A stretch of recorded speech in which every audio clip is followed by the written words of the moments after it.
Hello and welcome to China Farm. Chinese use a myriad of teaware to brew tea.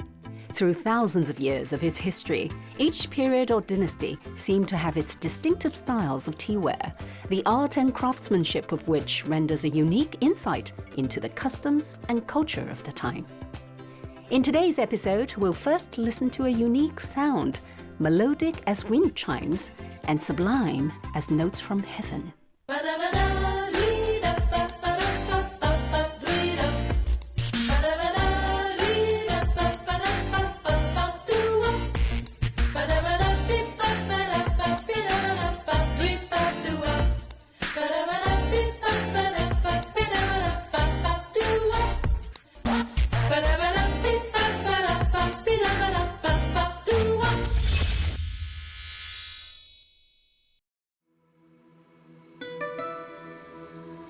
This is the colour of roux-ware. This is the sound of roux-ware. They are roux-ware artisans.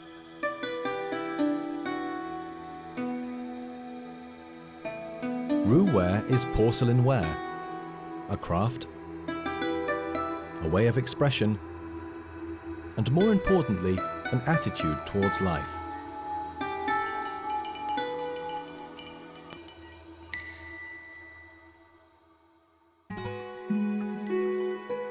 China is the English word for the country China, but it was first used as a term for porcelain. As we watch the many tons of firewood we place in the fire with our own hands, a strong sense of consciousness rises within us during the firing process. This transformation from one life form to another moves us. This sentiment is genuinely felt by Wang Zhenfang and Fan Zhuizhou, who have been making roux-ware for decades.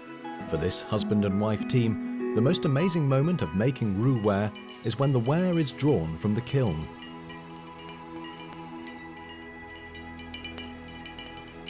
A roux-ware piece produces a unique cracking sound when drawn from the kiln. The sudden drop in temperature as it is drawn causes the interior glaze to crackle as it cools and contracts at a different rate than the interior. If you look carefully, you will be able to see that precious moment when the surface of the roux-ware crackles.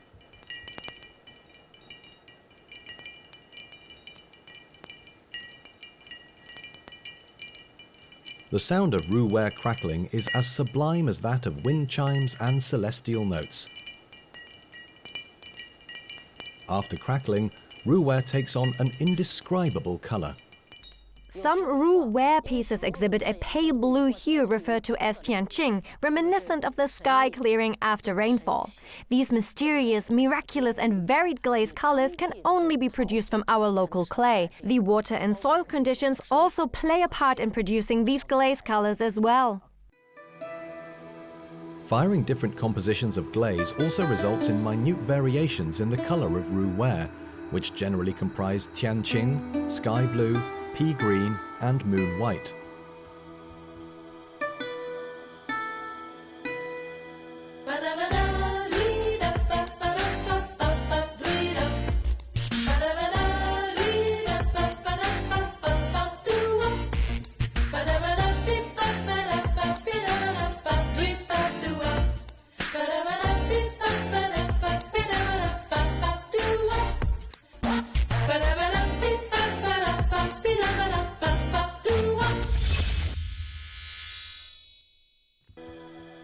Wang Zhenfang and Fan Zhuizhou are husband and wife, as well as decades-long roux-ware partners.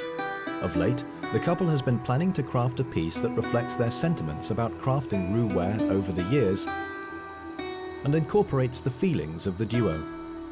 This should be rounder. Should be toned down. This is an expression of affection for roux-ware and for each other cultivated over the years. Infusing such rich feelings into a small piece of porcelain requires exceptional rapport at each step.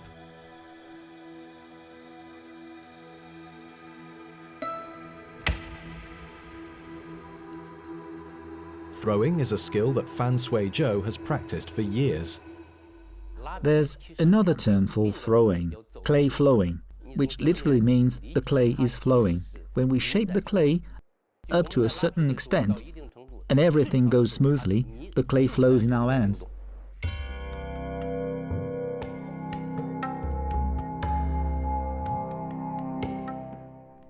Only when in complete harmony with the clay can one shape it to create smooth patterns and achieve their ideal form. The hands and the heart must be in union. Fan Sui-zhou has practiced martial arts and Tai Chi for years. Like making porcelain, he has increasingly come to realize the similarities between the two. Strength flows from the interior to the exterior, and sentiment from the eye to the heart.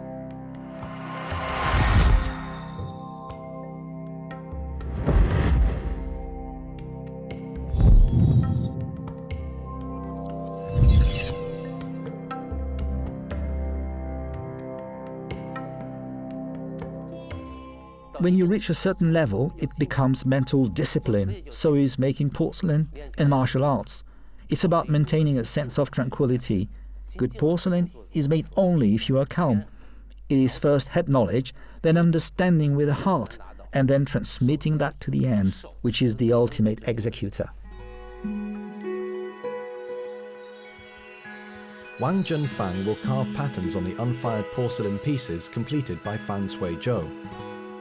The unfired porcelain may look solid, but it's actually fragile. Each stroke of the knife requires extreme caution. A little too much strength in the hand, and all previous efforts will come to naught. Wang Junfang has honed her skills to perfection with years of practice, and she carves her understanding of aesthetics on Ru ware.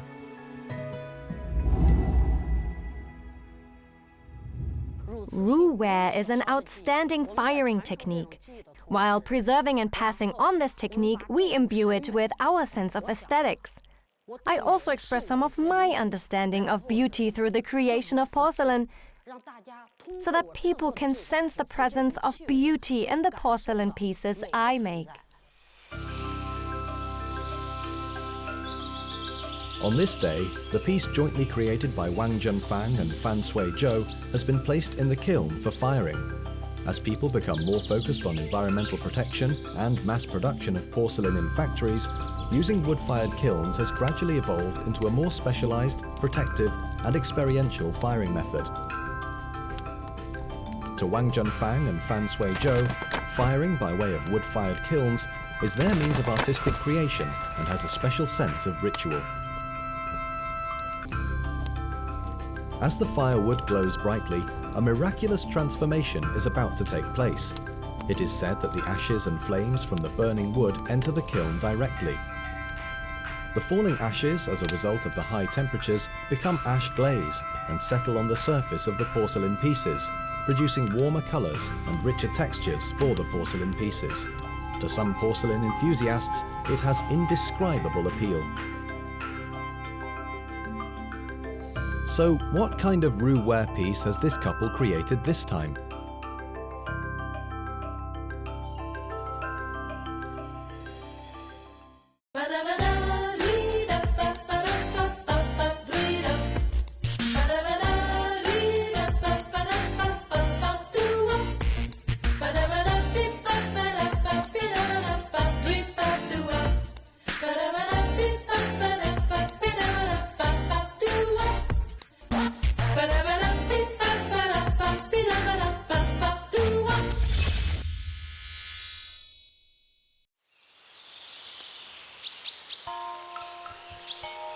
This piece, comprising a set of 2 cups stacked one on top of the other, is a joint creation by Wang Junfang and Fan Sui-zhou.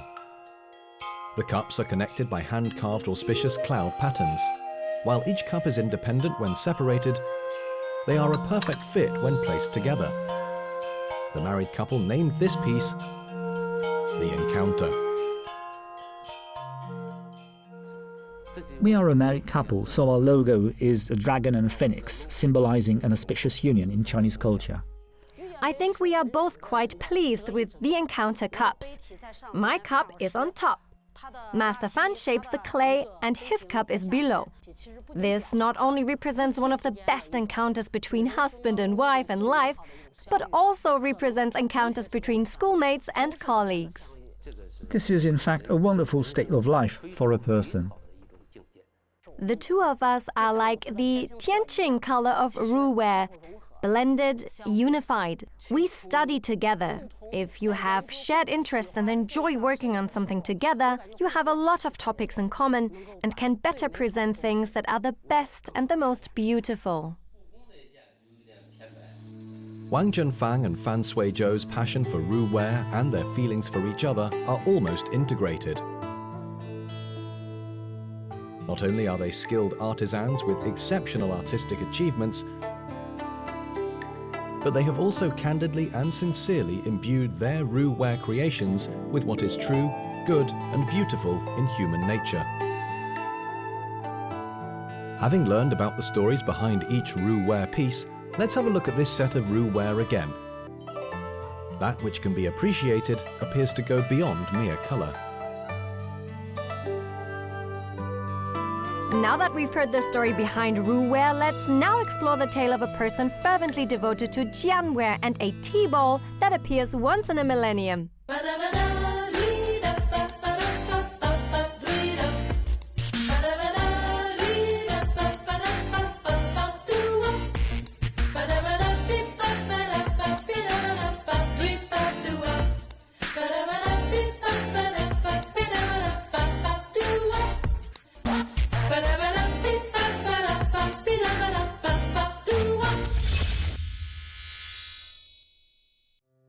Jian, a cup or tea bowl, is used for drinking tea.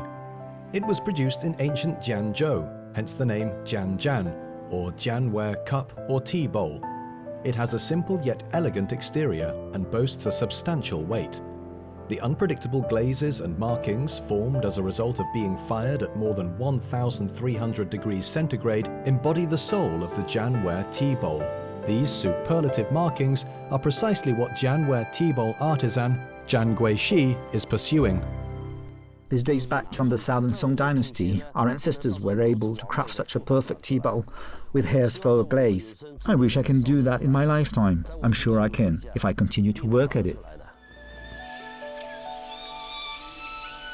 The area around the Wuyi Mountains in Fujian province has been a major tea-producing region since ancient times. The people here love drinking tea and are very particular about their teaware. Tea boiled or brewed is normally drunk with white porcelain cups, so that they can tell the colour of the tea. The Jianware tea bowl is a type of black glazed ceramic. You can't tell the colour of the tea when you drink tea with it. When ground tea is placed in a black Jianware tea bowl and stirred over a long period of time, abundant white foam appears. The longer it's stirred, the finer the foam. The locals refer to this method of drinking tea as diancha. White tea color and a black tea bowl make for a striking contrast. Hence, Jianjian became one of the most popular teawares for diancha during the Song dynasty. The Jianware tea bowl came into existence precisely due to the flourishing tea culture during the Song dynasty. It was also closely related to the prevalence of tea contests, or doucha, then. Participants in the tea contests would each bring their collection of well-known teas and grind the tea leaves into powder. The competition was focused on the colour of the tea, with pure white being the highest rank, followed by greenish white and then yellowish white. Dense foam that hugged the rim of the tea bowl and lasted for a long period of time was deemed the best. Even Emperor Huizong of Song was an avid participant in tea contests. During the two Song dynasties, the Jianware tea bowl became the most representative teaware. Today, tea contests are no longer popular, and only a handful know how to make Jianware tea bowls, mainly because the product yield is too low. Each kiln produces 15,000 tea bowls per month, but the product yield is less than 10%. In the eyes of Zhang Guixi, products deemed superlative number in the single digits. The rest he smashes and destroys. Many fail to understand this near-maniacal act and have nicknamed him Madman. My devotion to Jianwei tea bowls is unwavering. I sold my car and house in Fuzhou, returned to Jianyang, and began to acquire large amounts of seemingly useless ceramic fragments. My goal was to recreate Jianwei tea bowls, so I needed to study these fragments. This meant spending lots of money. Many fail to understand why I bought them, rather than intact bowls. Only a madman would spend so much money on these.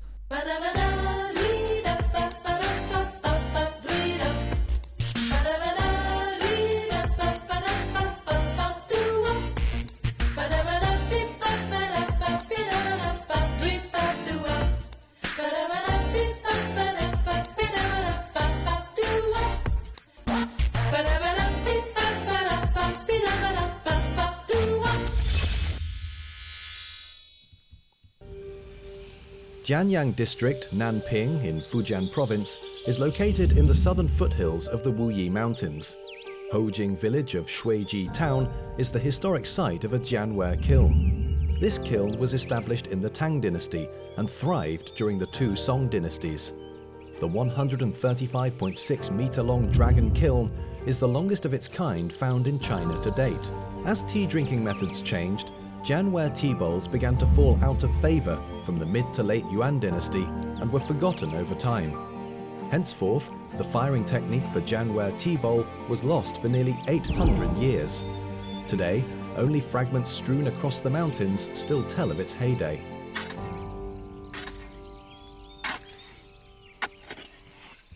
Zhang Guixi and his mentor Xu Jiayou are frequent visitors, excavating those precious and irreplaceable treasures near the historic site. Red clay, peculiar to Hojing village and its surroundings, is the primary material for making Jianwei tea bowls. It has very high iron oxide content, the key to producing the superlative markings on Jianwei tea bowls. Wedging is the first thing to do after the red clay is acquired. The clay's original structure is broken down and reshaped. Repeated kneading removes surplus air from the clay and makes it more pliable, so that it meets the preliminary condition for making Jianwei.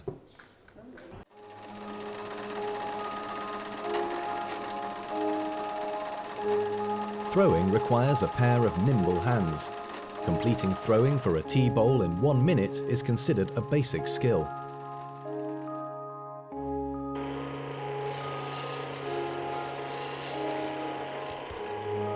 Trimming the foot ring is a crucial step in the trimming stage. Each artisan knows the precise strength their fingertips should exert and the optimal pace at which to turn the wheel. The end result is an array of almost identical Jianwei tea bowls.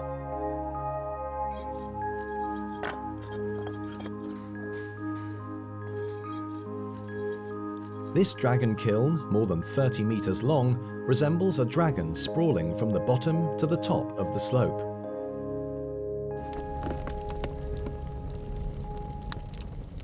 Temperatures at more than 1000 degrees centigrade not only test the limit of human endurance, but also that of the dragon kiln. Years of firing have enabled Zhang Guixi to tell the changes in the kiln's temperature just by observing with his eyes.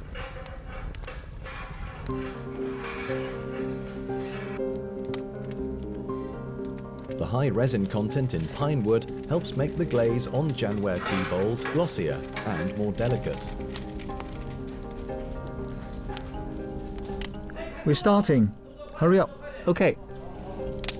The varied markings on Jianwei tea bowls are the result of natural changes in the glaze under particular temperatures and atmospheric conditions. Unfired ceramic pieces, identical in form, placed in different sections of the kiln, are subjected to varying temperatures, giving rise to the distinctive markings on Jianwei tea bowls. These include the so-called hare's fur, oil spot, tea dust and partridge speckles, among others. Controlling the firing temperature competently is extremely crucial. At this moment, the stoke holes on both sides of the dragon kiln are operating at their maximum. The entire kiln looks as majestic as a fire-breathing dragon. This also means that the temperature inside the kiln has reached the maximum required to fire Jianwei. A pyrometric indicator is used to check the temperature. At this time, the temperature inside the kiln is at 1,300 degrees Celsius. Zhan Guixi is about to do something even Xu Jiayou thinks is a crazy idea. The leaf of the hardy banana, a tropical plant, is large and has a high water content. Zhan Guixi wants to use it to rapidly cool the temperature inside the dragon kiln from 1,300 degrees to 800 degrees. If he fails to control the temperature properly, the dragon kiln could collapse at any moment. But if he doesn't do it, the superlative markings will not appear on the Jianware tea bowl. Risky, but with a potentially magnificent outcome.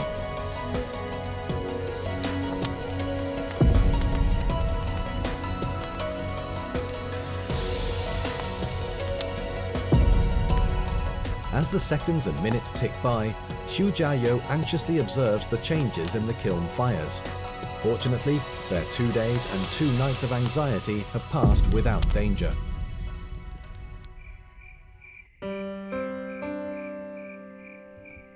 The temperature inside the kiln has to cool, and it's a week's wait until the kiln is unsealed.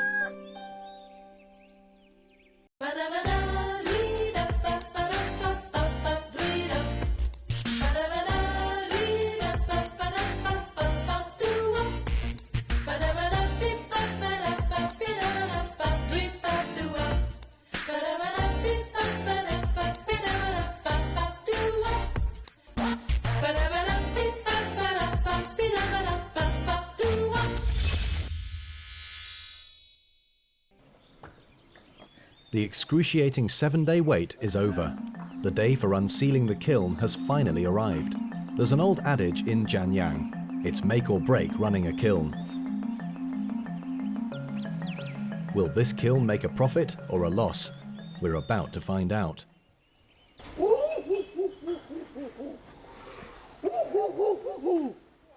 It's good.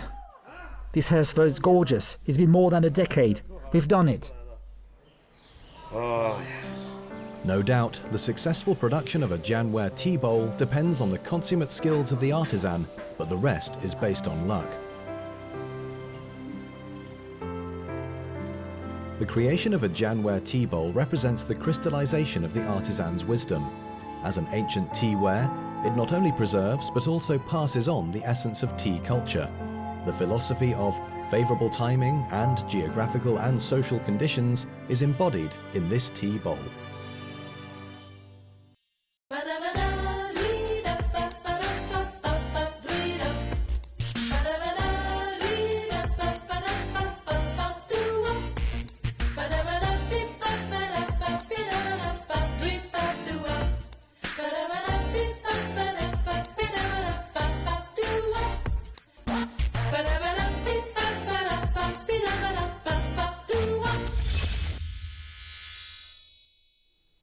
The varying azure glaze of roux porcelain and complex colors of ancient-style Fujian teacups make each piece unique and visually stunning. A good set of teaware not only showcases the artisan's skill, but also incorporates their understanding of beauty and the essence of life. This has been another edition of China Farm. Bye for now.